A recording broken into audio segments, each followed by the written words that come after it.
こんにちは。アニメ紳士です。今回は魔法少女に憧れて第1話への視聴者の反応をご紹介します。この動画を見るといろいろな感想や解釈を知ることができて、アニメ視聴の楽しみが増えると思います。ぜひ最後までお楽しみください。今季ナンバーワン早くも決まったな。これずっとこのノリでいくのか。後半は魔法少女そっちのけで組織の内部構想になると思う。このアニメうっかり朝に流してほしい。これで心配なのは1話がピークだったってことになることだが、今季派遣が決まったな。やべえな、今季最高かもしれん。今年の年間ランキング1位に1票入れるわ。最高のスタートだったな。前田香織始まったな。家族を人質に。酒じゃないか。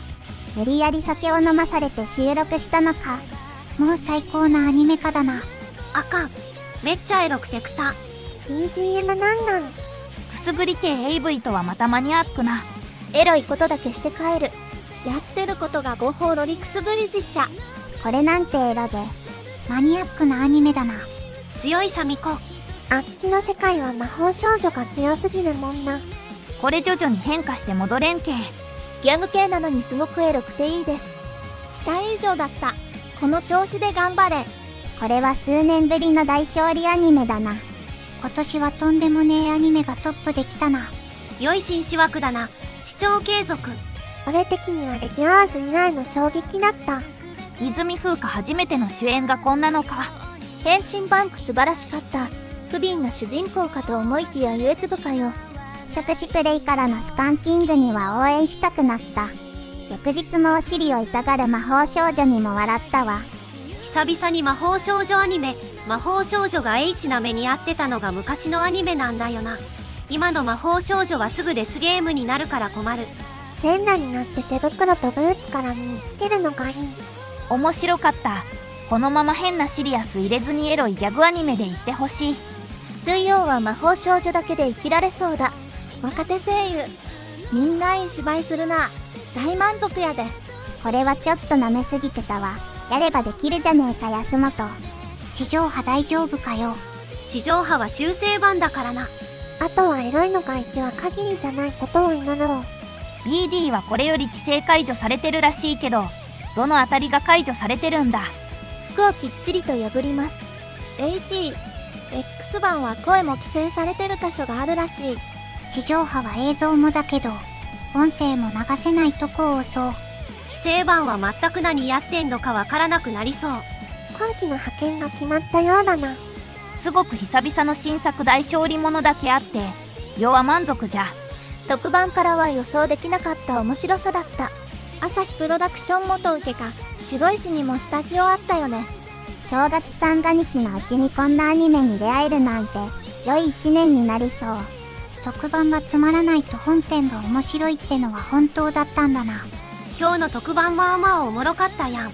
レギュラーズや異世界ハーレムに続く名作になれるかな。マジやべえぜ。体つきの描写に異様なこだわりありそうな作画だな。キャラデザの人大滝冬香。ドールズフロントラインサブキャラクターデザイン。アルスの居住サブキャラクターデザイン。お隣に銀河キャラクターデザイン。魔法少女に憧れてキャラクターデザイン。お隣とラクサが共同監督がお隣の作画監督だから、お隣に銀河のスタッフだな。これ不吉なラインナップやな。思っていた以上に王道展開だった。エロなら王道もつまらなくないじゃん。令和に蘇ったトラブル監督の本気。期待以上だ。トラブル監督と言われても不運だけど、レディバとカノコン監督と言われるとほうとなる。バンドリ監督と言われるとスーンってなる。キャラデザだけが残念。なんで影のところ髪とか服とか黒いんだろうね。でもキャラデザは普通に良いんじゃないかな。アスカも確かに変態は多かったけど、こっちは平和な変態でいいですな。おいおい令和の時代にこんなのダメでしょ。監視しなきゃ。何これ、けしからんアニメなの。原作は丸首描いてないのにアニメは描かれてるぞい。割と大変な構図も描いてくれてるのも良かった。俺そういうの許せないわ。切ろうと思ったけど監視して正義のために戦うわ。トラブルアニメ化の監督さんと聞いて納得の出来。さすがワンランク上。音楽が一瞬聴いてプリキュアの高梨浩二さんみたいだなと思ったら、本当に高梨浩二さんだった。つくし教が言ってた意味が今理解できた。応援イラストに選ばれた時点で気づくべきだった。放送時間が遅いのがたまに傷だけど、手堅く裏の派遣が狙いそうなアニメだ。予想以上におもろいのきた。ウテナの気持ちがちょっとわかる。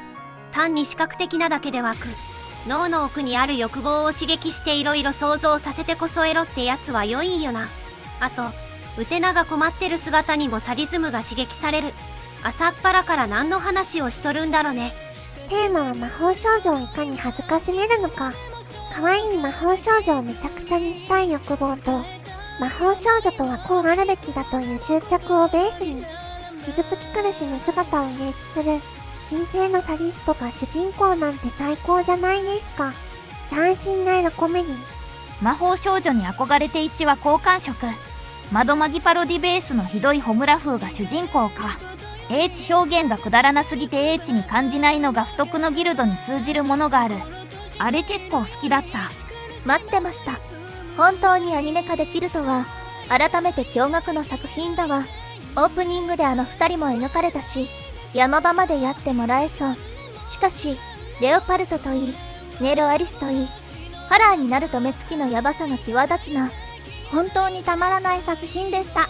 まず一発目から触手から始まるとは、ウテナとベナリータの会話が面白すぎる。これは幸せがたっぷり詰まった作品で、最高に面白かったです。2話もどんなことをされるか楽しみすぎる。監督がダブルネームだけど、鈴木雅人監督を立てる形のよう。とはいえ、教室や自販機前、工場と場面ごとの空間を決め込んでるところに、大月敦監督の味を感じるし、シチュエーションコメディとしての意識が見える。魔法少女が勝つところは飛ばす潔さがいいし、なかなかない切り口の作品で衝撃的でした。笑い。ベナリータ、悪側のマスコットだけあって、やること陰湿だけど、それ以上にウテナの才能が溢れ出していましたね。笑い。これからも魔法少女たちがどうなってしまうのか、楽しみですね。笑い。未成年代の意識低い系深夜アニメ、いいと思います。俺たちの好きだったアニメじゃん。笑い。たまに過去のアニメを来賛し、今のアニメを下げる人もいるけれど、昔もこんなもんでした。笑い。だが、それがいい。このアニメ大好きだわ。最近ヒーローと悪の組織を描くコメディアニメが多いけど、ここまでフェチズムに突き刺さった1話は珍しい。特に A パートでスパンキングされた魔法少女たちのお尻が B パートの変身シーンで真っ赤に腫れてるのがいい。冬アニメ最高のスタートを切ってくれた。魔法少女に憧れる平凡女子が悪の組織の女幹部になる話。魔法少女両辱コメディって感じかな。ややで落ち気味なところはあるけど、主人公が主逆的な欲望に目覚めていく展開はなかなか面白かった。エッチな絵面も多くてよき、ここからどう話を膨らませていくのか期待したい。ウテナガイスに目覚めていく様子が丁寧に描写され、とかはどうでもよいおバカお色気アニメが始まったぞ。笑い。ウテナの卑屈な感じ好き。初回から触手にお尻点々に高速くすぐり、いいペースだ。後教室のモブにポプコとピピ磨いたのなんで、健全さ込みで程よいコメディ。サービスカットがギャグ化しているのは演出の妙。初回にして作品の方向性をはっきりと示した話なのも印象良い。主役の泉さんに面白さが委ねられるような雰囲気もあるが、初回のハマりぶりなら安心できる。良いスタート。PV の時から感じてたけど、ウテナちゃん役の泉風花さんがハマりすぎてて、もうウテナちゃんはあの声じゃないとダメだね。ちょっと舌足らずな感じがとても良い。あの弱々声がこの先どう変化するか楽しみだ。ウテナライトせずに魔法少女を痛めつける立場になったのに、初手で S に目覚めてるのは笑う。笑い。ウテナの持つ憧れの正体を見抜いて、悪の幹部にスカウトしたマスコット有能よな。内容が重い印象ある魔法少女系アニメだけど、これは最後まで頭空っぽにして見れそう。笑い。自身のエロース、憧れを魔法少女の体に叩き込むド S なウテナによる世界征服、すなわち魔法少女への征服感を堪能する本作。美化、委員として育てた花をよどんだ感情の道具にする一方、こちょこちょと控えめなのがまた良きです。とんでもなくひどい褒め言葉、私虐主義がアニメが始まりましたね。愛ゆえにいじめたいおバカエロな作品ながら、そんな心の奥の S っ気をくすぐる魔法少女も物理でくすぐる設定が面白くて恐れ入りました。令和日本始まってるな初回に期待しかない。推しを汚したいけどそんな自分を認めたくないという万人に共感できる心情を主人公に持たせたのは面白い試みだなと。あと最後は何かご都合主義的友情パワーでピンチを打破するのもそれっぽい。最後までご視聴いただきありがとうございました。皆さんのご感想や注目ポイント、考察などありましたらコメントで教えていただけると嬉しいです。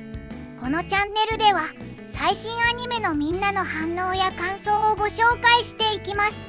様々な考察や解釈を聞くとこれまでなかった視点が増えてアニメ視聴の新しい発見があるかもしれませんので、ぜひチャンネル登録とグッドボタンをよろしくお願いします。それではまた次回の動画でお会いしましょう。アニメ紳士でした。